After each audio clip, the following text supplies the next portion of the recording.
വളരെ ലവ് തന്നെയാ. എന്നെ ചെറുതായിട്ടൊന്ന് കാലുവാരുന്നതായിരുന്നു. പാടമൊന്നും വലിയ ആവത്തില്ല. ചില മൊമെന്റ്സ് ഒക്കെ എനിക്കറിയത്തില്ല, അതൊരു വേറെ ലോകം തന്നെയാണ്. അതങ്ങനെ സംഭവിച്ചു.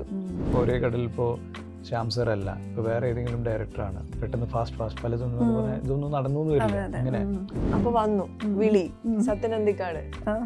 ഓക്കെ, എങ്ങനെ കംഫർട്ടബിൾ ആയിട്ടിരിക്കാൻ പറ്റും? ഞാൻ ഹാപ്പി ആണുള്ള സെറ്റില്. I am dreaming of a white Christmas. ഇനി പഠിക്കാൻ ഞാൻ ബോറാണ് കേട്ടോ. ഹൈ, രണ്ടുപേരും കണ്ടതിൽ ഭയങ്കര സന്തോഷം. നിങ്ങളെ കാണുമ്പോൾ കുറേ സിനിമകൾ മനസ്സിലേക്ക് വരുന്നുണ്ട്. ഇത് 4ാമത്തെ സിനിമയല്ലേ പെയർ ചെയ്യുന്നത്?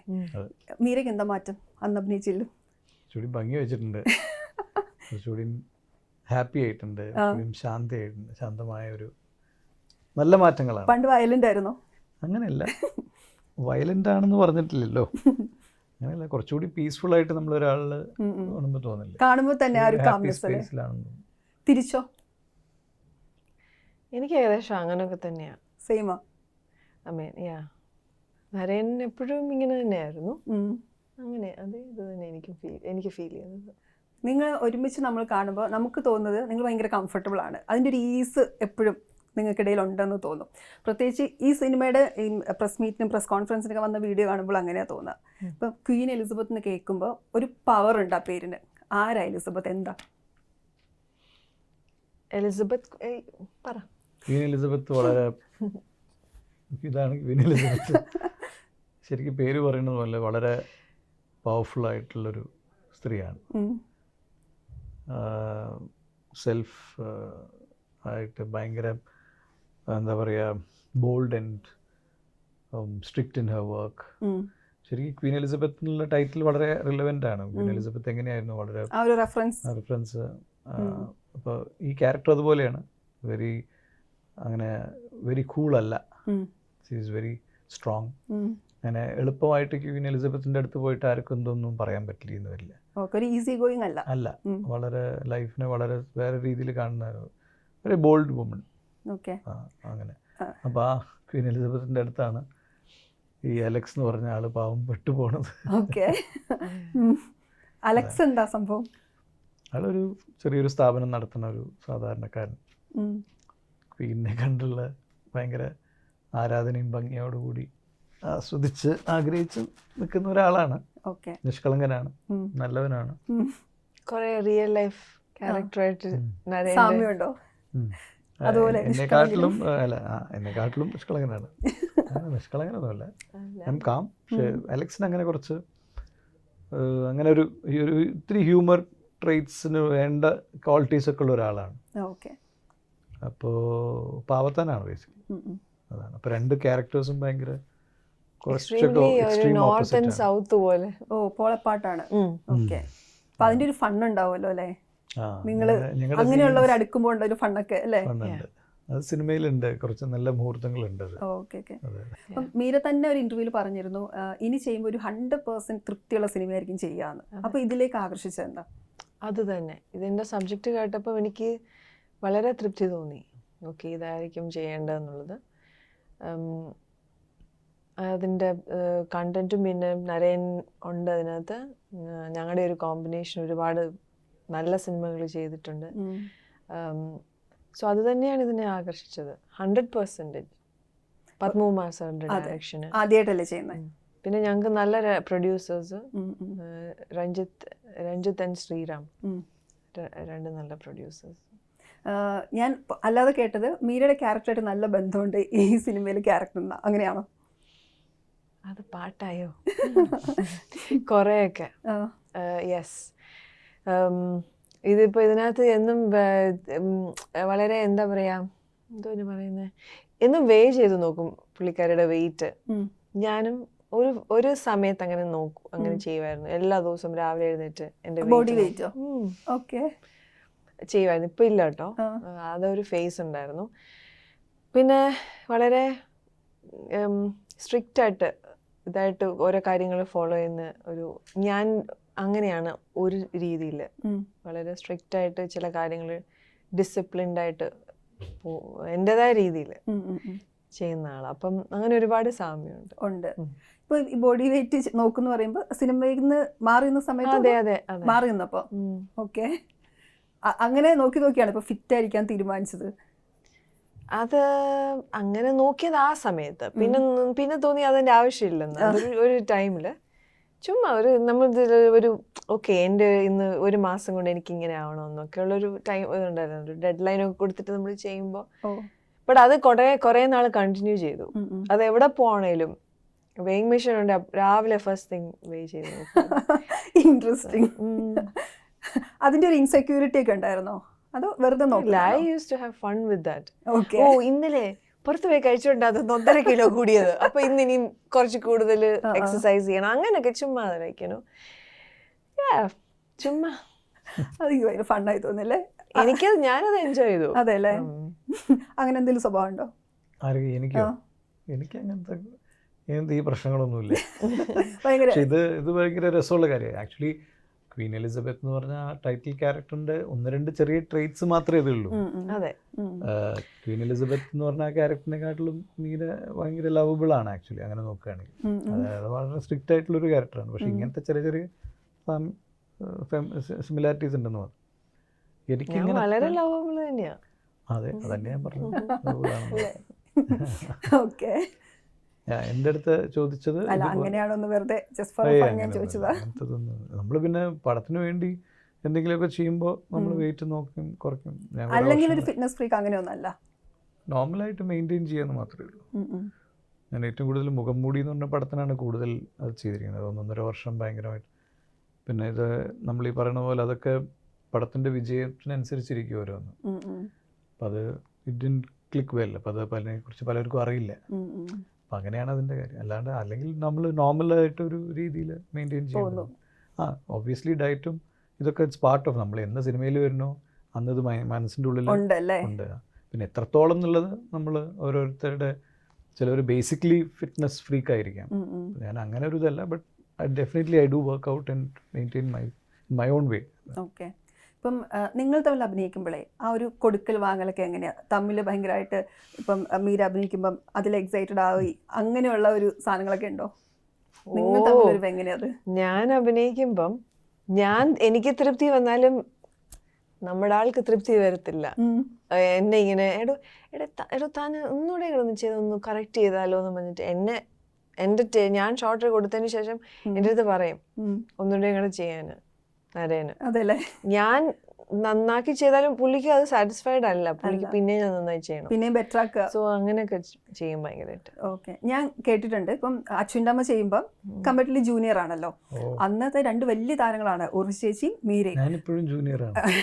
അത് ഓവർ വിനയം അല്ല. അപ്പൊ അന്ന് ഇങ്ങനെ ചെയ്യുമ്പം മീര ഒരുപാട് സപ്പോർട്ട് ചെയ്യുന്നു, ഇങ്ങനെ ചെയ്യാൻ. അന്ന് സുനിൽ ചെയ്യാൻ പറ്റും, ചെയ്യൂ എന്ന് പറഞ്ഞ ഒരുപാട് കേട്ടിട്ടുണ്ട്. യു കെൻ ഡു ഇറ്റ് എന്ന് പറഞ്ഞുകൊണ്ടിരിക്കുന്നത്. അതെന്താ അന്നത്തെ എക്സ്പീരിയൻസ് എന്താ? അതല്ല, അത് എന്നെ ശരിക്കും പറഞ്ഞാൽ എന്നെ ചെറുതായിട്ടൊന്ന് കാലുവാരുന്നതായിരുന്നു. പക്ഷേ അന്ന് അതിൻ്റെ ഫണ്ടിൻ്റെ ഭാഗമായിട്ട് തന്നെ. പക്ഷെ ഇവരൊക്കെ വളരെ എന്താ പറയുക, ഈ പറഞ്ഞ പോലെ വളരെ ഓൾറെഡി അവർ വന്ന് എസ്റ്റാബ്ലിഷ് ആയവരാണ്. അപ്പം ഞാൻ ഭയങ്കര കംഫർട്ടബിൾ ആയിരുന്നു ഇവരൊക്കെ കാരണം. ഒന്നാമത് സത്യൻ സാറുണ്ട് നമ്മളെ ഒന്ന് കൺട്രോൾ ചെയ്യാൻ. അല്ലെങ്കിൽ പിന്നെ ഇവരും തന്നെ ദേ വർ വെരി അക്കോമഡേറ്റിംഗ്. ആൻഡ് അപ്പം അതിൻ്റെ ഫണ്ടിൻ്റെ ഭാഗമായിട്ടാണ് അവിടുന്ന് എന്തെങ്കിലും ഒന്ന് ട്രൈ ചെയ്യാൻ പറ്റൂലെന്ന് നോക്കുമ്പോൾ അവിടുന്ന് ഉറക്കെ വിളിച്ചു പറയും, come on Sunil, you can do it. സത്യം പറഞ്ഞാൽ എനിക്കിത് കേൾക്കുമ്പോൾ ടെൻഷൻ കൂടെ ചെയ്യുന്നത്. എനിക്ക് ആക്ച്വലി ഇതുണ്ട്, എനിക്ക് അഡ്രിനലിൻ പമ്പിങ് ആവശ്യമാണ്. ഓക്കെ.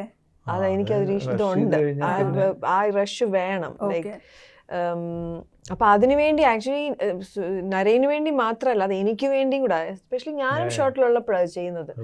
എനിക്ക് വേണ്ടി എനിക്കിങ്ങനെ ആ ഒരു റഷ് ഫീൽ ചെയ്യണം, ഇങ്ങനെ ചെയ്യാൻ പോകുന്നുണ്ട്. പക്ഷെ ഇപ്പം അങ്ങനെയല്ല, മാറി. അന്നത്തെ ഒരു പ്രാക്ടീസ് അങ്ങനെയായിരുന്നു, അന്ന് എനിക്ക് അങ്ങനെയായിരുന്നു, അത് ആവശ്യമായിരുന്നു. സോ അപ്പൊ അങ്ങനെ നിക്കണം അല്ലേ? ഇപ്പൊ അങ്ങനെയില്ല, ചെയ്യാറില്ല. ഞാൻ എപ്പോഴും മീര ജാസ്മിൻ എന്നുള്ള ആക്ടറെ കുറിച്ച് ഓർക്കുമ്പോൾ എൻ്റെ മനസ്സിലിങ്ങനെ ഭയങ്കര കുറുമ്പ് കാണിച്ച് ഇങ്ങനെ പിണങ്ങി നിൽക്കുന്നൊരു കുട്ടിയുണ്ടല്ലോ, പെട്ടെന്ന് കണക്ട് ചെയ്യുന്ന അച്ഛൻ്റെ അമ്മയൊക്കെയാണ്. അപ്പോൾ പക്ഷേ അല്ലാതെ ഇപ്പോൾ ഒരു സിനിമ, ഒരു ക്യാരക്ടർ വരുമ്പോഴുണ്ടല്ലോ, അതിലൊരു തയ്യാറെടുപ്പ് സാധാരണ എങ്ങനെയാണ് നടത്തുക?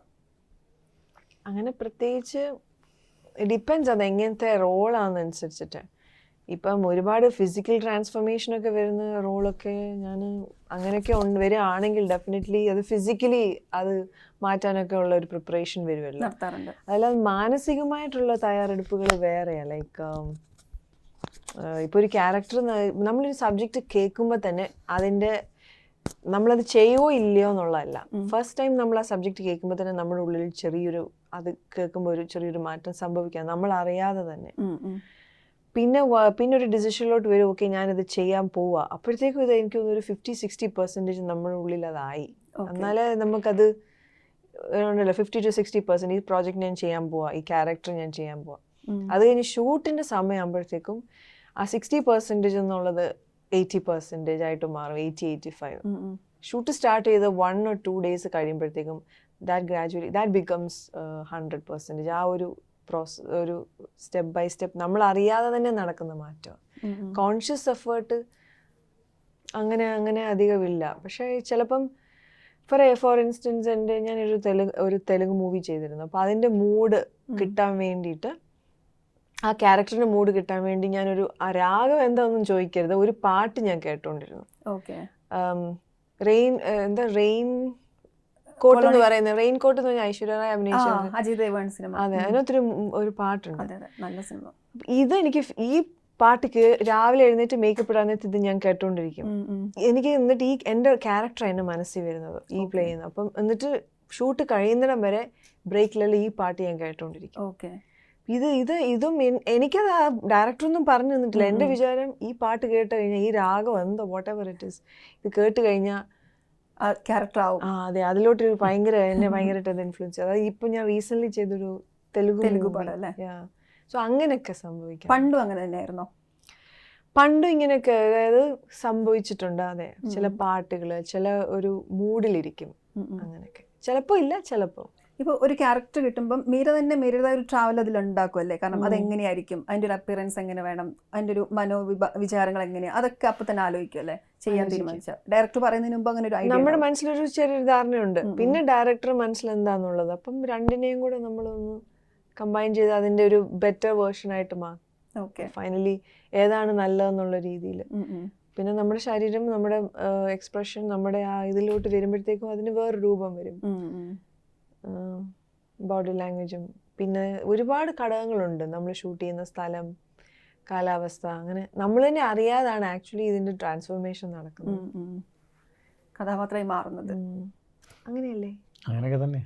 നരനെ സംബന്ധിച്ച് എങ്ങനെയാ ഒരു പ്രിപ്പറേഷൻ, എങ്ങനെയാ ഈ ക്യാരക്ടർ ആവാനുള്ള ഒരു പ്രിപ്പറേഷൻ? അങ്ങനെ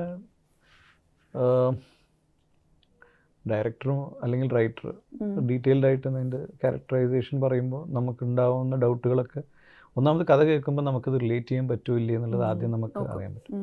ഇത് ഞാൻ ചെയ്യോ, അല്ലെങ്കിൽ ഇത് ഞാനാണോ, അല്ലെങ്കിൽ ഇതെനിക്ക് പറ്റുമോ, അല്ലെങ്കിൽ അങ്ങനെ വെദർ ഇറ്റ്. ഒന്നാമത് ക്യാരക്ടർ നമുക്ക് ഇൻട്രസ്റ്റിംഗ് ആയി തോന്നണം, നമ്മളത് ടച്ച് ചെയ്യണം എവിടെയെങ്കിലും രീതിയിൽ, നമുക്ക് ചെയ്യാനൊരു ആഗ്രഹം തോന്നണം. അങ്ങനെ ആകുമ്പോൾ തന്നെ പകുതി പ്രശ്നം തീർന്നു. കാരണം നമ്മളെ തന്നെ അതിൽ ഫിറ്റിൻ ആക്കി കഴിഞ്ഞു. പിന്നെ ഉള്ളതിൻ്റെ ഡീറ്റെയിൽസ് ആണ്. അത് ഡയറക്റ്റ് നമുക്ക് തരുന്ന കുറേ ഇൻപുട്ടുകളുണ്ട്, അല്ലെങ്കിൽ നമ്മൾ ചോദിക്കാവുന്ന കുറേ ഇൻപുട്സ് ഉണ്ട്. ഇത് കഴിഞ്ഞ് പിന്നെ നമ്മളൊരു ചെറിയൊരു ഹോംവർക്ക്, മീൻസ് ചെറിയതായിട്ട് രീതിയിൽ നമുക്ക് ഡയലോഗ്സൊക്കെ മുമ്പ് കിട്ടിയാൽ ഒരു പ്രോബബ്ലി ഇപ്പം ഞാനൊക്കെ ഒന്ന് ചില ക്യാരക്ടേഴ്സിനനുസരിച്ചിരിക്കും. ചിലത് ഒന്ന് ഡയലോഗ് എങ്ങനെ പറഞ്ഞു നോക്കും, ഇയാളിത് പറയുമ്പോൾ ഇയാൾ എങ്ങനെ ഈ പറഞ്ഞ പോലെ ബോഡി ലാംഗ്വേജോ അല്ലെങ്കിൽ ഇയാളുടെ മാനറിസം എങ്ങനെ ആയിരിക്കാം എന്നൊക്കെ നമുക്ക് ചെറുതായ രീതിയിൽ. പിന്നെ ഇത് കോസ്റ്റ്യൂമും കൂടി നമ്മുടെ കയ്യിൽ, കോസ്റ്റ്യൂം ഇടുമ്പോൾ ഇറ്റ്സ് വെരി ഇമ്പോർട്ടൻറ്റ്. ചിലത് നമ്മൾ കോസ്റ്റ്യൂം ഇടുമ്പോൾ ഇയാൾ ഇങ്ങനെ ഒരു ഷർട്ട് ഇടില്ലല്ലോ, അല്ലെങ്കിൽ ഈ ഷർട്ട് നോക്കുമ്പോൾ ചിലത് പറയും ഇത് നല്ല ഫിറ്റ് ഉണ്ടാവുന്നത്, പെർഫെക്റ്റ്. ഞാൻ പറഞ്ഞു അതെ, പക്ഷേ ഈ ക്യാരക്ടർ പെർഫെക്റ്റ് ഫിറ്റ് ചെയ്യുന്ന ആളല്ല, അങ്ങനത്തെ ഇതില്ല, അപ്പോഴും ക്യാരക്ടർ പോയി. അപ്പോൾ അങ്ങനെ അതെല്ലാം കൂടി മിക്സ് ചെയ്യുമ്പോഴാണ് അതിൻ്റെ ഒരു ഫീൽ ഉണ്ട്. പിന്നെ ചില ക്യാരക്ടേഴ്സ് ഇപ്പോൾ എനിക്ക് ഓർമ്മയുണ്ട്, ഞാൻ first time for the people ചെയ്യുമ്പോൾ എന്നെ പോലീസ്, അപ്പോൾ എന്നെ പോലീസ് എന്ന് പറഞ്ഞിട്ട് ഞാനാകെ ടെൻഷൻ അടിച്ചിട്ട്, ഞാൻ കോളേജ് സ്റ്റുഡൻ്റ് ആയിട്ട് വന്നതാണ് പടത്തിൽ അഭിനയിക്കാൻ. ലാസ്റ്റ് മിനിറ്റിൽ പോലീസാക്കി. പക്ഷെ ഞാൻ പോയി എനിക്ക് പോലീസ് കട്ട് ചെയ്തു. പോലീസ് കട്ട് ചെയ്ത് ഞാൻ നോക്കിയപ്പോൾ വലിയ തിരക്കില്ലല്ലോ എന്ന് എനിക്ക് തോന്നി. അത് എനിക്ക് തോന്നണം, അത് തോന്നിയില്ലെങ്കിൽ വീണ്ടും ടെൻഷനായി. അപ്പോൾ അവിടെ ആ പ്രശ്നം തീർന്നു. പിന്നെ പോലീസ് കോസ്റ്റ്യൂം ഇട്ടപ്പോൾ ഇത് ഓക്കെ ആണല്ലോ, മീൻസ് അപ്പിയറൻസിൽ. ഇനിയിപ്പോൾ പെർഫോമൻസ് അത് വേറെ കാര്യം. അപ്പം ഇങ്ങനെ പല ഫാക്ടേഴ്സും ഉണ്ട് അതിൽ. അങ്ങനെയാണ് ഓരോ ക്യാരക്ടേഴ്സിനും. ഇപ്പോൾ ഞാനിപ്പോൾ ഒരു പടം ചെയ്തിട്ടുണ്ടായിരുന്നു, സുഗീത് ഡയറക്റ്റ് ചെയ്യുന്ന, മലയാളത്തിൽ നമ്മൾ ഓർഡിനറി ഒക്കെ ചെയ്ത സുഗീത്, തമിഴ് പടമാണ്, ഇറങ്ങാൻ പോവാണ് വിത്തിൻ 2-3 months. അപ്പോൾ അത് ഭയങ്കര ചാലഞ്ചിങ്, ഒരു ഓട്ടിസ്റ്റിക് ബേസ്ഡ് ക്യാരക്ടർ. അപ്പോൾ ഇയാൾ എങ്ങനെ നടക്കും, ഇയാൾ എങ്ങനെ ഇരിക്കും, ഇതൊന്നും ഒരു പിടുത്തമില്ല. ഞാൻ തന്നെ ഒരു ക്യാമറ ഫിക്സ് ചെയ്തിട്ട് കുറേ തവണ നടന്ന് നോക്കി റൂമിൽ. എനിക്കിത് ആരെങ്കിലും കാണിക്കാൻ ഒരു മടിയോ പേടിയോ, അല്ലെങ്കിൽ പേടിയല്ല, ആരും ഉണ്ടായില്ല ആ സമയത്ത്. എന്നാലും രാത്രി അപ്പോൾ ഇതൊക്കെ ചെറിയ ഇങ്ങനത്തെ വ്യത്യസ്ത ക്യാരക്ടേഴ്സ് വരുമ്പോഴാണ് നമ്മൾ അങ്ങനെ ഒരു എന്താ പറയുക, ഒരു പ്രിപ്പറേഷൻ വേണ്ടി വരും. മറ്റത് എനിക്ക് തോന്നുന്നു നമുക്ക് പെട്ടെന്ന് റിലേറ്റ് ചെയ്യാൻ പറ്റിയ then you just go there and ആകുക എന്നുള്ളതാണ്. വേഷം ഇടുമ്പോൾ അത് വലിയൊരു പോയിന്റ്, കോസ്റ്റ്യൂം ഇടുമ്പോൾ നമുക്കത് ഫീൽ ചെയ്യാൻ പറ്റുന്ന അത്. പിന്നെ ഡിസ്കഷൻസും അല്ലേ, നമ്മൾ ചെറിയ ചെറിയ ഡൗട്ടുകൾ ചോദിക്കാം. ഇയാൾ ഇങ്ങനെ ഇരിക്കുമോ, ഇയാൾ ഇങ്ങനത്തെ ഒരു ചോദ്യം ചോദിക്കുമോ, അതൊക്കെ ചിലപ്പോൾ ഡയലോഗ്സ് എല്ലാം കൂടി it's A combination of everything. ഒരുപാട് ഫാക്ടേഴ്സ് ഉണ്ട്. എല്ലാത്തിലും ഉപരി ഗോഡ്സ് ഗ്രേസ്. സോ ആ ഫൈനൽ ടച്ച് വേണം. ഗോഡ്സ് ഗ്രേസ് ഉണ്ടെങ്കിൽ, അതില്ലെങ്കിൽ incomplete. So there is that final touch. ഞാൻ കേട്ടിട്ടുണ്ട് ഇപ്പം മീരയെ സംബന്ധിച്ച് ഒരു കംഫർട്ടബിളായ സെറ്റ് എന്നുള്ളത് ഭയങ്കര ഇമ്പോർട്ടൻ്റ് ആണെന്ന് പണ്ടൊക്കെ ചെയ്യുമ്പോൾ. അങ്ങനെയുള്ള സെറ്റിൽ മീരയ്ക്ക് നന്നായി പെർഫോം ചെയ്യാൻ മീരയ്ക്ക് പറ്റുള്ളൂ. ഇപ്പോഴും ആ ഒരു രീതിയാണോ ഒരു കഥ കേൾക്കുമ്പോൾ നോക്കുക? തീർച്ചയായിട്ടും. അതെയോ? കംഫർട്ട് വേണം, അല്ലെങ്കിൽ പിന്നെ നമ്മൾ ഡിസ്റ്റർബ്ഡ് ആയി കഴിഞ്ഞാൽ നമുക്ക് വർക്ക് ചെയ്യാൻ ഭയങ്കര ബുദ്ധിമുട്ടാണ്. എനിക്ക് കംഫർട്ടബിൾ ആയിട്ടുള്ള സെറ്റ്. ഈ നരൻ തന്നെ ഒരിക്കൽ പറഞ്ഞിട്ടുണ്ടല്ലോ, ഇപ്പം വയലൻസ് ചെയ്യുന്നതിനേക്കാളും ഇതുപോലെ സോഫ്റ്റ് ആയിട്ടുള്ള അങ്ങനെ ഒരു ഫീൽ ഗുഡ് സിനിമകൾ ചെയ്യാനാണ് താല്പര്യം. അതാണ് കിട്ടാറില്ല അധികം.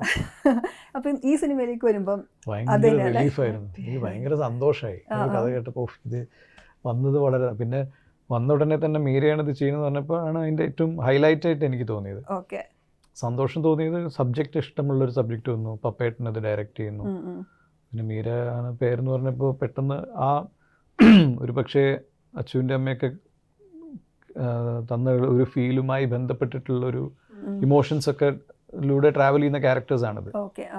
അപ്പോൾ ഞാൻ വളരെ സത്യം പറഞ്ഞാൽ കുറേ നാളിന് ശേഷം എനിക്ക് ഞാൻ ഈ പറഞ്ഞ പോലെ ഞാൻ പടങ്ങൾ അധികം ഞാനും ചെയ്യുന്നില്ല, കണക്ട് ചെയ്യാൻ റിലേറ്റ് ചെയ്യാൻ. അപ്പോൾ ഞാൻ നന്നായി റിലേറ്റ് ചെയ്തൊരു ക്യാരക്ടറായിരുന്നു 2018 വിൻസ്റ്റൺ എന്ന് പറഞ്ഞ ക്യാരക്ടർ. അത് പിന്നെ വളരെ സീരിയസ് ആയൊരു സിനിമയായിരുന്നു.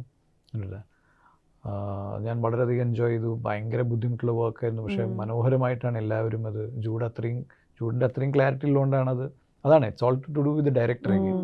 അപ്പോൾ ഇതിൽ വന്നപ്പോൾ ഈ പറഞ്ഞ പോലെ ഇതെനിക്ക് ഞാൻ ആഗ്രഹിക്കുന്ന ഒരു ജോണർ കൂടിയാണ്. അപ്പോൾ അത് കറക്റ്റായിട്ട് കിട്ടി എനിക്ക്. പിന്നെ പപ്പേട്ടൻ നമ്മളെ കൺട്രോൾ ചെയ്യുക എന്നുള്ളതാണ്. പിന്നെ നമ്മൾ ഈ പറഞ്ഞ പോലെ നമ്മൾ ചെയ്ത് നോക്കുകയാണ് ഓരോന്ന്. ഇപ്പോൾ എപ്പോഴും ചിലപ്പോൾ മീരയും ഇതുപോലത്തെ ക്യാരക്ടർ ചെയ്ത് കാണില്ല അല്ലേ, അങ്ങനെ ഒരു ക്യാരക്ടർ ഇതേപോലത്തെ ഇതിൻ്റെയൊക്കെ ഷെയ്ഡ്സ് ഉള്ള ക്യാരക്ടർ ഉണ്ടായിരിക്കും, പക്ഷേ അപ്പോൾ അത് നമ്മൾ ഓരോന്ന് ചെയ്ത് നോക്കുകയാണല്ലോ. പിന്നെ ഇതിൻ്റെയൊക്കെ ഒരു ബേസിക് തിങ്, നമ്മൾ when you have a director who can control you. സീസണിൻ്റെ ഡയറക്ടർ ആകുമ്പോൾ നമ്മൾ കുറച്ചുകൂടി റിലാക്സ്ഡ് ആണ്. പുതിയ ഡയറക്ടർ ആകുമ്പോൾ നമുക്കറിയില്ല. ഇപ്പോൾ ഞാൻ പുതിയ ഡയറക്ടറൊക്കെയാണ് ഞാൻ 10 തവണ ഡൗട്ട് ചോദിക്കുന്നു. അതെയോ? ഉറപ്പായിട്ടും. ഇത് തന്നെ ഡൗട്ട് ചോദിക്കും. അതെ, ചെയ്തത് ശരിയായോ, അങ്ങനെയാണ് കഥയുമായി ബന്ധപ്പെട്ട് പൊതുവെ എല്ലാ രീതിയിലും കഥയുമായി ബന്ധപ്പെട്ടത് ചെയ്യുമ്പോഴും അല്ലെങ്കിൽ ഓപ്ഷൻസ് ചോദിക്കണം, ഡൗട്ടല്ല, വേരിയേഷൻസ് നോക്കുന്നതാണ്. അല്ലാണ്ട് ഇങ്ങനെ ആയിക്കൂടെ, അങ്ങനെ ആയിക്കൂടെ, അതിങ്ങനെ ആയാലോ അങ്ങനെ ആയാലോ, അപ്പം അങ്ങനെ ചില കാര്യങ്ങൾ.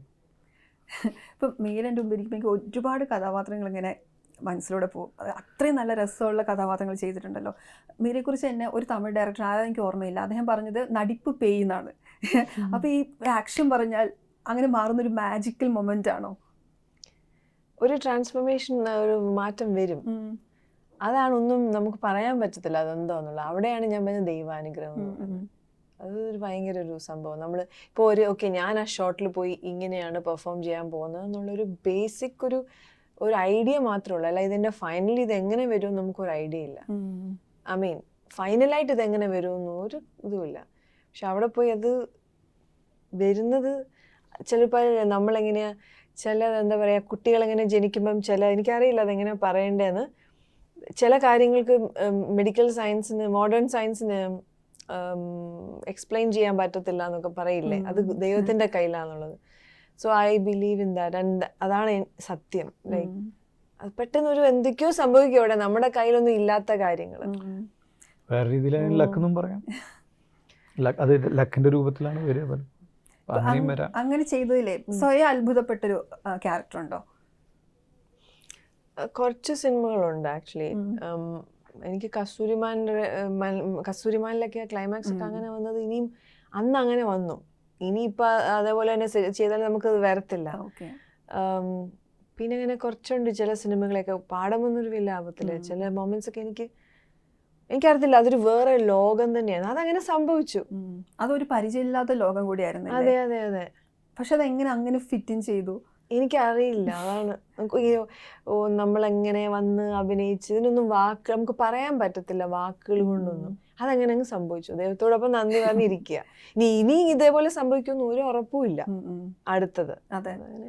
അപ്പൊ എനിക്ക് തോന്നുന്നു ആ ക്യാരക്ടർ ചിലപ്പോൾ അങ്ങനെ റിലേറ്റ് ചെയ്യാൻ പറ്റിയെന്ന് വരില്ല അല്ലേ? അത്ര പരിചയം ഉണ്ടായിരുന്നിരിക്കില്ലല്ലോ. ഇല്ല. പിന്നെ പ്രായം അന്ന് ഞാനും യങ്ങായിരുന്നു. അതും എൻ്റെ പ്രായത്തിനേക്കാളും കുറച്ചുകൂടെ യങ്ങാറായിരുന്നു. 10ാം ക്ലാസ് പഠിക്കുന്ന കുട്ടിയായിരുന്നു. റിലേറ്റ് ചെയ്യാൻ പറ്റുന്നില്ല. പക്ഷെ ഒരുപാട് എന്നെ ഡീപ്പായിട്ട് ഭയങ്കരമായിട്ട് എന്നെ എഫക്റ്റ് ചെയ്തൊരു റോളാണത്. എനിക്ക് പേഴ്സണലി ഭയങ്കര ഇഷ്ടമുള്ളൊരു കഥാപാത്രം ദീപ്തി. ഒരേ കടലിൽ അതും പറയാൻ വന്നു. അത് എത്ര വട്ടം ഞാൻ കണ്ടിട്ടുള്ളത് എനിക്ക് പറയാൻ പറ്റില്ല. ഇപ്പോഴും യൂട്യൂബിലുണ്ടല്ലോ, ഇടയ്ക്കിടയ്ക്ക് ഇട്ട് കാണും. ആ ദീപ്തിയുടെ ക്യാരക്ടറിന് ഒരുപാട് ലെയേഴ്സ് ഉണ്ട്. പിന്നെ നിങ്ങളുടെ ഒരു റിലേഷൻ ഉണ്ടല്ലോ, അത് വേറെ തന്നെ ഒരു സാധനം. അത് പല വായന അതിന് സാധ്യമാണ്. ഞാൻ ഇപ്പോൾ അന്നൊക്കെ അത് ചെയ്യുമ്പോൾ ഭയങ്കര യങ് ആണല്ലോ. അപ്പം അത് ഉൾക്കൊണ്ട് അതെന്താന്ന് മനസ്സിലാക്കിയിട്ടൊക്കെ തന്നെയാണോ ഒന്ന് ചെയ്തത്? അത് ആ സമയമാകുമ്പോ ആ കഥാപാത്രം അല്ലേ ഉൾക്കൊണ്ട് അത് ബേസിക്കലി ഡയറക്ടർ എനിക്ക് ഓർമ്മയുണ്ട്, ശ്യാം സാർ ഭയങ്കരമായിട്ടൊരു ഇൻപുട്ട് തരും. മീരയുടേതായ ഒരു സ്പേസിൽ പോകും, ടൈം ടേക്ക്. പിന്നെ ലോകത്തിലോട്ട് പോകും. 2-3 കാര്യങ്ങളുണ്ട് ഇതിനൊക്കെ. ഒരു കാര്യമുണ്ട്. ഇപ്പോൾ അത് തന്നെ ഇപ്പോൾ ഒരേ കടലിൽ ഇപ്പോൾ ശ്യാം സാർ അല്ല, ഇപ്പോൾ വേറെ ഏതെങ്കിലും ഡയറക്ടറാണ്, പെട്ടെന്ന് ഫാസ്റ്റ് പലതും പറഞ്ഞാൽ ഇതൊന്നും നടന്നു എന്ന് വരില്ല. ഇങ്ങനെ you give your time, you give your space. അത് അണ്ടർസ്റ്റാൻഡ് ചെയ്യുന്ന ഡയറക്ടേഴ്സ് വരുമ്പോഴാണ് ആസ് എൻ ആർട്ടിസ്റ്റ് നമുക്കും. ശ്യാം സാർ എക്സ്പ്ലെയിൻ ചെയ്തൊക്കെ തരുന്ന രീതിയുണ്ട്, അത് കറക്റ്റാണ് ഒരേ കടലിൽ. ആ മൂഡിനും ആ ഒരു എന്താ പറയാ സെയിം ഫാസ്റ്റ് ലൈറ്റിങ് പെട്ടെന്ന് അങ്ങനൊന്നും ഷൂട്ട് ചെയ്യാൻ പറ്റില്ല. പോയി നമ്മളെ അതിലോട്ട് ആ സോണിലോട്ട് കൊണ്ടുവന്ന്. ബേസിക്കലി ചില ഡയറക്ടേഴ്സ് ആർ ഡയറക്ടേഴ്സിൻ്റെ കൂടെ വരുമ്പോൾ യു ഹാവ് ഗുഡ് പെർഫോമൻസ്. ഇതാണ് അതിൻ്റെ കാര്യം. some are just directors. രണ്ടും വ്യത്യാസമുണ്ട്. ആ സിനിമ ഇപ്പോൾ കാണുമ്പോൾ നമുക്ക് ഭയങ്കര പെയിൻഫുള്ളാണ്. അപ്പം ഞാൻ വിചാരിച്ചിട്ടുണ്ട്, കാരണം നിങ്ങളത് ചെയ്ത് കഴിഞ്ഞപ്പോൾ അങ്ങനെ എന്തെങ്കിലും ഉണ്ടോ? ഇപ്പോൾ ഒരു കഥാപാത്രം ചെയ്തിട്ട് അത് കുറച്ച് നാൾ ഇങ്ങനെ മനസ്സിൽ നിൽക്കുക, ഡിസ്റ്റർബ് ചെയ്യുക, അങ്ങനെയൊക്കെ തോന്നിയിട്ടുണ്ടോ? എനിക്ക് പണ്ട് ഭയങ്കരമായിട്ട് അത് സംഭവിക്കുന്നുണ്ടായിരുന്നു. ആ ക്യാരക്ടർ ചെയ്തിട്ട് പിന്നെ വേറെ സെറ്റിൽ പോയി കഴിഞ്ഞാൽ ഇതിൻ്റെ റെസിഡ്യൂ ഇങ്ങനെ കിടക്കും. അത് മാറാൻ കുറച്ച് ദിവസം എടുക്കും. എന്നിട്ട് പതിയെ അടുത്തതിലോട്ട് പോകത്തുള്ളൂ. അത് ഞാൻ ഒരുപാട് അനുഭവിച്ചിട്ടുണ്ട്. പക്ഷെ ഇപ്പം കുറച്ചുകൂടെ അടുത്തതിലോട്ട് സ്വിച്ച് ചെയ്യാൻ പറ്റുന്നുണ്ട് പെട്ടെന്ന്. എങ്ങനെയാ? എനിക്ക് അങ്ങനെ ഒരു ലെഫ്റ്റ് ഓവറായിട്ടൊന്നും വരുന്നൊന്നുമില്ല. പിന്നെ ഞാൻ പെട്ടെന്ന് ഒരു പടം കഴിഞ്ഞും പെട്ടെന്ന് വേറൊരു പടത്തേക്ക് പോകുന്ന പ്രവണത പണ്ടുമില്ല എന്നുമില്ല. അങ്ങനെ അല്ലല്ല മനഃപൂർവ്വം എടുക്കുന്നതല്ല. എനിക്ക് കറക്റ്റ് പ്രോജക്ട്സ് വരാത്തതുകൊണ്ട് എടുക്കുന്ന ഡിസിഷനാണ് ഞാൻ. അല്ലാത്തത് ചെയ്യാറുമില്ല, മീൻസ് പറ്റാത്തത് ചെയ്യാറില്ല. അതുകൊണ്ട് ഗ്യാപ്പ് വരാറുണ്ട്. അത്രയും നല്ലത് ഇടയ്ക്കിടയ്ക്ക് കൂടുതൽ വന്നിരുന്നെങ്കിൽ കൂടുതൽ ചെയ്തേനെ. പക്ഷെ വീരപുത്രൻ എന്ന് പറഞ്ഞ പടം ചെയ്തപ്പോൾ എനിക്ക് ഭയങ്കരമായിട്ട് ഇമോഷണലി ഭയങ്കര ഡ്രെയിൻഡ് ആയിരുന്നു ഞാൻ. മുഹമ്മദ് അബ്ദുറഹ്മാൻ സാഹിബ് എന്ന് പറഞ്ഞ അദ്ദേഹത്തിൻ്റെ ബയോഗ്രഫി, അദ്ദേഹത്തിൻ്റെ ഓട്ടോബയോഗ്രഫി. അപ്പോൾ അദ്ദേഹത്തിൻ്റെ ലൈഫിൽ നടന്ന പല കാര്യങ്ങളും, അപ്പോൾ അതിനെക്കുറിച്ചുള്ള സ്റ്റഡീസും അദ്ദേഹത്തിൻ്റെ ലൈഫും ഇതൊക്കെ അത് എന്നെ ഭയങ്കരമായിട്ട് തന്നെ ഹോണ്ട് ചെയ്തിട്ടുണ്ട്. പലപ്പോഴും നമ്മൾ ഒറ്റയ്ക്കിരുന്ന് നമ്മൾ യു സ്റ്റാർട്ട് ക്രൈങ് അങ്ങനെയൊക്കെ കുറച്ചധികം ഉണ്ടായിരുന്നു. ലാസ്റ്റൊക്കെ ആയപ്പോഴേക്കും ഭയങ്കര ഡ്രെയിൻഡ് ആയിരുന്നു. അത് പിന്നെ അത് കഴിഞ്ഞു. പക്ഷെ അത് ചില ക്യാരക്ടേഴ്സ് അങ്ങനെ വരും. അത് ഹോണ്ട് ചെയ്യുന്നതാണ് വാക്കിപ്പോൾ പറഞ്ഞു. ഭയങ്കര പെയിൻഫുൾ ആയിട്ട് നമ്മളെ ഹോണ്ട് ചെയ്യും. ശരിയാ. ഒരേ കടൽ, പിന്നെ കസ്തൂരിമാന്റെ ക്ലൈമാക്സും പാടമൊന്നിലൊക്കെ നമ്മളെ അങ്ങനെ എന്തൊക്കെയോ നമ്മളെ.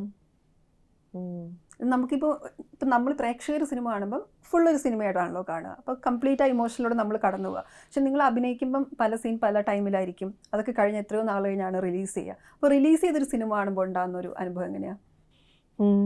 അത് ആ മൊത്തത്തിൽ ആ ഫീല് വരും.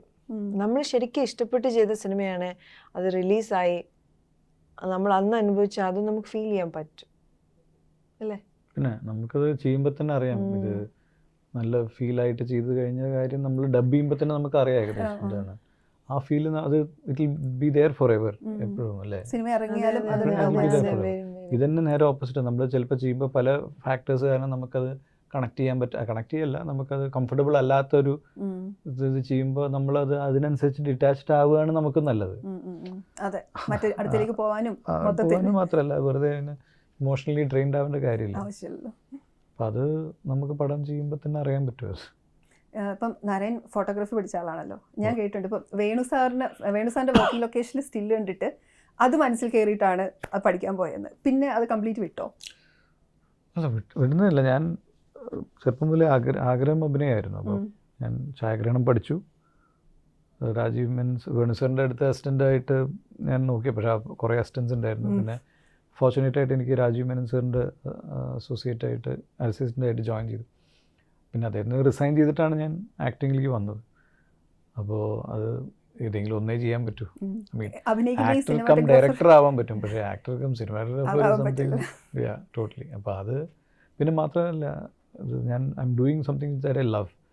അപ്പോൾ അത് ഇനിയിപ്പോൾ അത് ആ സൈഡിലേക്ക് പോകും തോന്നുന്നില്ല. ഇപ്പം മീര കുറച്ച് നാൾ ഇപ്പോൾ ഇടയ്ക്കൊരു ഗ്യാപ്പ് എടുത്തു. 2001 ആദ്യത്തെ സിനിമ സംഭവിക്കുന്നത് അല്ലേ. ഇപ്പോൾ 23 വർഷത്തോളമായി. അപ്പോൾ ഈ ഇടയ്ക്ക് ഗ്യാപ്പ് എടുത്ത് മാറി നിന്ന് ആ സമയത്തൊക്കെ സിനിമ മിസ് ചെയ്യായിരുന്നോ? ഷൂട്ടിംഗ് മിസ് ചെയ്യുന്നു ചോദിച്ചത്. മൊത്തത്തിൽ സിനിമ എന്നുള്ളൊരു ഇല്ല, ഞാൻ വേറൊരു വേൾഡിലായിരുന്നു ജീവിച്ചുകൊണ്ടിരുന്നത്. സോ ഡിഫറെൻ്റ് ആയിട്ടുള്ളൊരു അത് ഞാൻ ഫുള്ളി അതിൽ ഇൻവോൾവ് ആയിരുന്നു. ഇല്ല, മിസ് ചെയ്യാൻ തുടങ്ങിയപ്പോഴത്തേക്കും എനിക്ക് തന്നെ മാറ്റം വരാമോ, ഐ തിങ്ക് ഇനി ചെയ്യാൻ തുടങ്ങണം എന്നുള്ളൊരു ഫീലിംഗ് വന്നു. അത് വരും, അത് വന്നു.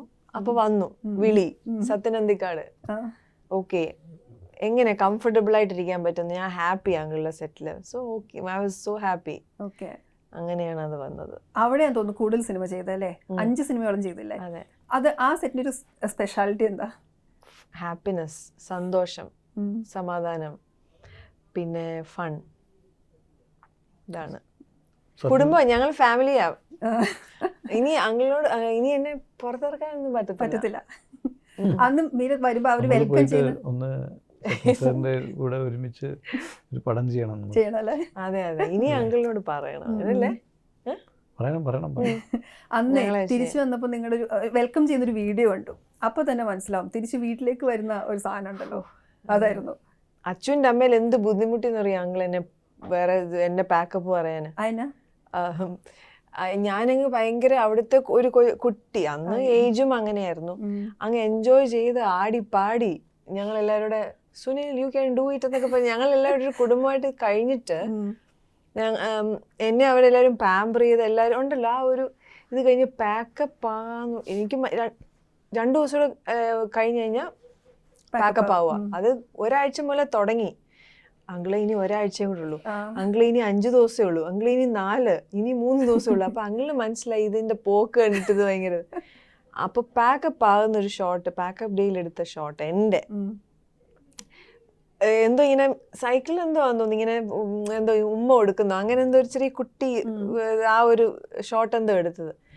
അപ്പൊ എന്നെ വിഷമിപ്പിക്കാതിരിക്കാൻ വേണ്ടി പറഞ്ഞു, അപ്പൊ നമുക്ക് അടുത്ത സിനിമ നമുക്ക് ചെയ്യണ്ടേ മീര, നമുക്ക് അടുത്ത സിനിമയിൽ കാണാം, എന്നെ സങ്കടപ്പെടുത്താതിരിക്കാൻ വേണ്ടി പറഞ്ഞതാ. അങ്ങനെയാണ് പറഞ്ഞു വിട്ടത്. ഞാൻ സങ്കടപ്പെട്ടു. ഒരു സെറ്റിൽ പോകുമ്പോ ഒരു വിഷമം ഉണ്ടാവല്ലേ? ഉണ്ട്, സങ്കടമുണ്ട്. ചില സെറ്റുകളാ, എല്ലാ സെറ്റും അല്ല. ചില സെറ്റ് നമ്മൾ ആ ഒരു ഫാമിലി ഫൺ ആ ഒരു ഇത് അനുഭവിച്ചിട്ട് നമുക്ക് അവിടെ നിന്ന് പോകുമ്പോൾ ഭയങ്കര സങ്കടമാണ്. ഇപ്പൊ പുള്ളിയുടെ മക്കളും സിനിമ ചെയ്തു, അഖിലും ചെയ്തു, അനൂപും ചെയ്തു. കണ്ടിരുന്നോ സിനിമയൊക്കെ? പിന്നെ ഞങ്ങൾ ഫ്രണ്ട്സാ. ആണ്. അയ്യോ, അനൂപും അഖിലും റിയലി ഗുഡ് ഫ്രണ്ട്സ്. സോ അനുവാണ് ആദ്യം ഞങ്ങൾ പരിചയപ്പെട്ടത്. ബിക്കോസ് അല്ല, അഖിലിനെ ആദ്യം പരിചയപ്പെട്ടത് ഫോണില്, പിന്നെ അനുവായിട്ട് വർക്ക് ചെയ്തു. മകൾ അനുവാണ് അങ്കിളുടെ അസോസിയേറ്റ്. പിന്നെ അവർ രണ്ടുപേരും നല്ല ബെസ്റ്റ് ഫ്രണ്ട്സ് ആണ്. ഇപ്പൊ ഇറങ്ങുന്ന സിനിമകളൊക്കെ കാണാറുണ്ടോ? ഇപ്പൊ ഇറങ്ങുന്ന സിനിമകളൊക്കെ കാണാറുണ്ട്. ഞാനൊരു ഇന്റർവ്യൂവിൽ കേട്ടു, വിനീത് ശ്രീനിവാസൻ പറഞ്ഞ ഒരു പഴയ ഇന്റർവ്യൂവില് മീര ജാസ്മിന്റെ കട്ട ഫാനാണെന്ന്. അത് കുറെ വൈറലായിരുന്നു, അതിൽ കുറെ കഥകൾ ഇങ്ങനെ പറഞ്ഞിട്ട്. അപ്പോൾ അവരായിട്ടുള്ള സൗഹൃദം എങ്ങനെയാ? അതോ അവരുമായിട്ട് ഞാൻ പണ്ട് ഇങ്ങനെ ഇടയ്ക്ക് ചെന്നൈയിൽ വെച്ചൊക്കെ കണ്ടിട്ടുണ്ട്. അത് കഴിഞ്ഞ് പിന്നെ അതിനൊരു ടച്ചിലില്ല. പക്ഷെ ഇനിയും കാണുമായിരിക്കും അല്ലേ? നാരായണ കിട്ടിയ കൈതയെ കുറിച്ച് ചോദിക്കാതിരിക്കുന്നത് മോശമല്ലേ അല്ലേ? ഞാനും ഇങ്ങനെ ചോദിച്ചോണ്ടിരിക്കും എങ്ങനെയായിരുന്നു ലോകേഷുമായിട്ട് വർക്ക് ചെയ്യുന്നത് അതെ. അല്ലേ? എത്ര തവണ ചോദിച്ചു. അത് പലതവണ ചോദിച്ചിട്ടുണ്ട്. ഇപ്പൊ ഷോർട്ട് ഫിലിമിന്റെ കാര്യം പറഞ്ഞല്ലോ, എന്നത്തേക്ക് അത് ഇറങ്ങുക? അറിയില്ല. ഐഡിയ ഇല്ല. എവിടെ ഇറങ്ങുക? അതും അറിയില്ല. ഷോർട്ട് ഫിലിം അല്ലേ, അപ്പോൾ പുതിയൊരു ഫോമാറ്റിലല്ലേ നമ്മൾ ചെയ്തിരിക്കുന്നത്. അത് ഇപ്പം പുള്ളി ചെയ്യുന്ന രജനീകാന്ത് ഫിലിമുണ്ട്, അതില് ഉണ്ടോ? എൻ്റെ അറിവിൽ ഇല്ല, ഇതുവരെ വിളിച്ചിട്ടില്ല അല്ലേ? ഉണ്ടാവില്ല മിക്കവാറും. അതിന്റെ വർക്ക് തുടങ്ങിയിട്ടില്ല. ഇല്ല. ഓക്കെ, തുടങ്ങാൻ പോവാ. അപ്പൊ അതിനുശേഷം കൈതിറ്റു. അത് പിന്നെ ഇല്ലാണ്ട് ഉണ്ടാവില്ലല്ലോ. കൈതിറ്റുവിന്റെ ഡിസ്കഷൻ ഇപ്പോഴും നിങ്ങൾ തമ്മിൽ ഉണ്ടാവാറുണ്ടോ? ചിലതൊക്കെ സംസാരിച്ചിട്ടുണ്ട്, പക്ഷേ എൻ്റെ കഥയായിട്ട് ഡീറ്റെയിൽസ് എനിക്കറിയില്ല. തീരെ ഒന്നും പറയില്ല എന്നാണ് തോന്നുന്നത്. തീരുമാനം അതുകൊണ്ടല്ല, എൻ്റെ സമയം വരുമ്പോൾ പറയും മാത്രം. അതെ. മീനെ സംബന്ധിച്ച് ഏതാ ഇനിയുള്ള പ്രോജക്ട്സ്? ഇനി സ്ഥിരമാവാനാണോ, അല്ലെങ്കിൽ ഇതുപോലെ മാറി നിന്ന് പിന്നെ പതുക്കെ ഇടയ്ക്ക് ചെയ്യാം? ഞാൻ എവിടെ മാറി നിൽക്കുന്നില്ല, ബട്ട് നല്ല സബ്ജക്ട്സ് നോക്കി ചെയ്യും. ഓൾറെഡി ഞാൻ ചെയ്തു, തെലുങ്കില് ചെയ്തു, അതുപോലെ മാധവന്റെ കൂടെ അല്ലേ റണ്ണിന് ശേഷം അതെ അതെ ടെസ്റ്റ് എന്നുള്ള പടം. അതെ അതെ. അത് പിന്നെ കഴിഞ്ഞോ? തെലുങ്കില് കുറച്ചുകൂടെ ബാലൻസ് ഉണ്ട്. ഓക്കെ. പിന്നെ തെലുങ്കില് പിന്നെ ഡൂയിങ് അനദർ അനൗൺസ്മെന്റ് വരട്ടെ, മലയാളത്തിലുണ്ടല്ലേ? സോ നല്ലത് നോക്കി ചെയ്യും, നല്ലത് വരികയാണെങ്കിൽ ചെയ്യും കംഫർട്ടബിൾ ആയിട്ട്. അങ്ങനെ വലിയൊരു ഗ്യാപ്പ് ഒന്നും വരത്തില്ല. മെന്റലി പ്രിപ്പയർഡ് ആണ്. ലെറ്റ്സ് സീ, നമുക്ക് നോക്കാം. ഇപ്പൊ നല്ല റോൾസും നല്ല ഇതൊക്കെ വരുന്ന അനുസരിച്ചിട്ടിരിക്കും. ടെസ്റ്റിൽ ഇപ്പം നയൻതാര കൂടിയുണ്ട്. രണ്ട് തിരുവല്ലക്കാരികളായ ആളുകളാണല്ലോ. മുമ്പ് നിങ്ങൾക്ക് അങ്ങനെ സൗഹൃദം ഉണ്ടായിരുന്നോ, അതോ സിനിമ വഴിയുള്ള പരിചയമുള്ളൂ? ഇല്ലില്ല, സിനിമ വഴിയുള്ളൂ. പക്ഷെ തിരുവല്ലയിലാണ് നമുക്കറിയാം, നമ്മുടെ മർത്തമ്മ കോളേജിലൊക്കെയാണ് പഠിച്ചത്. അപ്പോൾ അവിടെ എൻ്റെ കസിൻ പഠിച്ചിട്ടുണ്ട്, അങ്ങനെയൊക്കെയുള്ള ഒരു ഇതറിയാം. Okay okay. തിരുവല്ലയിൽ ഇപ്പോൾ പോകാറുണ്ടോ? ആ ഉണ്ടല്ലേ, പോകാറുണ്ട്. ക്രിസ്മസ് സീസൺ അവിടെ ഞാൻ പോകാറുണ്ട്. എൻ്റെ പരുമലപ്പള്ളി പോകാറുണ്ട്, ഉണ്ട്. പരുമല തിരുമേനിയെ കാണാനോ. പിന്നെ വീടുണ്ട്, നമ്മുടെ വീടുണ്ട് അവിടെ. അവിടെ ഉണ്ട്. ഈ ക്രിസ്മസ് സീസൺ ആണല്ലോ ഇത്, സ്റ്റാർ ഇസ് ബാക്ക് ക്രിസ്മസ് എന്ന് പറയുമ്പോഴേക്ക് ഓർമ്മ വന്നത്. അപ്പോൾ എങ്ങനെയാ ഒരു ഓർമ്മയിലുള്ള ക്രിസ്മസും അവിടെ എന്നൊക്കെ പറഞ്ഞാൽ നാട്ടിലെ ക്രിസ്മസ് ഒക്കെ ഉണ്ടല്ലോ, ഭയങ്കര അതിലൊരു ഫണ്ടും സന്തോഷമൊക്കെ എന്തായിരുന്നു? എൻ്റെ ക്രിസ്മസ് ഓർമ്മകൾ എനിക്ക് 2 സ്ഥലമുണ്ട്. ഇലന്തൂർ, ഞാൻ അവിടെയാണ് 7 വയസ്സ് വരെ ജീവിച്ചത്. എൻ്റെ ഡാഡിയുടെ നാടാണ് ഇലന്തൂർ. ഇലന്തൂക്കരാണ് ഒറിജിനലി. അതെല്ലേ, മോഹൻലാൽ ഇലന്തൂരാണ്, പത്തനംതിട്ട ഇലന്തൂർ. സോ ഇലന്തൂരും ആ നാട്ടിൻപുറത്തെ ക്രിസ്മസ് കൊട്ടുകാരൊക്കെ വരുമ്പം ഭയങ്കര എക്സൈറ്റഡ് ആയിട്ട്. പക്ഷെ കൊട്ടുകാർ അടുത്ത് വരുമ്പോൾ പേടി. എനിക്ക് ക്രിസ്മസ് ഫാദറിന്റെ മോമുടി ഭയങ്കര പേടിയായിരുന്നു. അപ്പൊ കട്ടിലിന്റെ അടിയിൽ ഒളിച്ചിരിക്കുക ചെറിയ വയസ്സിൽ. പിന്നെ എന്താ വെച്ചാൽ എൻ്റെ മമ്മിയുടെ മദർ, അമ്മച്ചി മരിച്ചുപോയി. അമ്മച്ചി പാലപ്പവും താറാവ് കറിയും താറാവ് റോസ്റ്റ് ഒക്കെ കൊണ്ടുവരുമായിരുന്നു. അപ്പൊ അത് ഭയങ്കര ഹാപ്പി ആയിരുന്നു ഞങ്ങള്. അമ്മച്ചി ഫുഡൊക്കെ കൊണ്ടുവരുമായിരുന്നു, പാലപ്പമൊക്കെ. അത് കഴിഞ്ഞ് തിരുവല്ലയിൽ വന്നു. തിരുവല്ല വന്നപ്പോൾ ഞാൻ പള്ളിയിലെ കൊയറിൽ ചേർന്നു. ഓക്കെ, കൊയറിലുണ്ടായിരുന്നു. അപ്പൊ ക്രിസ്മസ് കാരോൾ എല്ലാ വർഷവും പാടും, പ്രിപ്പറേഷൻ, കൊയർ സിംഗിങ് പ്രാക്ടീസ്. പിന്നെ മദർ മേരിയായിട്ടൊക്കെ അഭിനയിച്ചിട്ടുണ്ട്. അതെയോ? സ്കൂളില്. ഓക്കെ. അതെ, ഇങ്ങനെ ഇരിക്കാതെ അത് കഴിഞ്ഞിട്ട് അപ്പം ക്രിസ്മസ് എന്ന് പറയുമ്പോൾ ഒരു ആഘോഷം, സന്തോഷം, പിന്നെ സ്റ്റാർസ്, കളേഴ്സ്, ഫുഡ്, അതായത് നമ്മുടെ നാടൻ, അതൊക്കെയാ ഓർമ്മ വരുന്നത്. ഫാമിലി, ഫ്രണ്ട്സ്, പള്ളി, പാട്ട്. ഒരു പാട്ടോടെ നമുക്ക്? അയ്യോ വേണ്ട. വൈറ്റ് ക്രിസ്മസ് എന്നുള്ള പാട്ടുണ്ട്, പക്ഷെ ഞാൻ പാട്ട് പഠിക്കാൻ ഭയങ്കര ബോറാണ്. അപ്പൊ എനിക്ക് പണ്ട് I am dreaming of a white Christmas എന്ന് പറയുന്നൊരു ഇതുണ്ട്. ഇത് പാടി പാടി ഞാൻ അങ്ങ് ഡ്രീം ചെയ്യുമായിരുന്നു വൈറ്റ് ക്രിസ്മസിന്. എനിക്ക് ഭയങ്കര വൈറ്റ് ക്രിസ്മസ് സ്നോ ഫോൾ ആണ്. ഫുള്ള് എനിക്ക് അറിയില്ല പാട്ട്. രണ്ടുപേരും എനിക്ക് ഓർമ്മയില്ല actually. I am dreaming of a white Christmas. ഇനി പഠിക്കാൻ ഞാൻ ബോറാണ് കേട്ടോ. Just like the one I used to know എന്ന് പറയുന്ന ഒരു പാട്ടുണ്ട്. എൻ്റെ ലിറിക്സ് ഒക്കെ ഞാൻ മറന്നുപോയി. അപ്പൊ അത് പാടുമ്പോഴൊക്കെ ഞാൻ ഡ്രീം ചെയ്യുമായിരുന്നു ക്രിസ്മസ് വൈറ്റ്. പക്ഷെ നമുക്കിവിടെ വൈറ്റ് ക്രിസ്മസ് അല്ല. അപ്പൊ എന്തായാലും ക്വീൻ എലിസബത്ത് വന്ന് ക്വീൻ ഇസ് ബാക്ക് എന്നാണ് എനിക്ക് തോന്നുന്നത് അല്ലേ?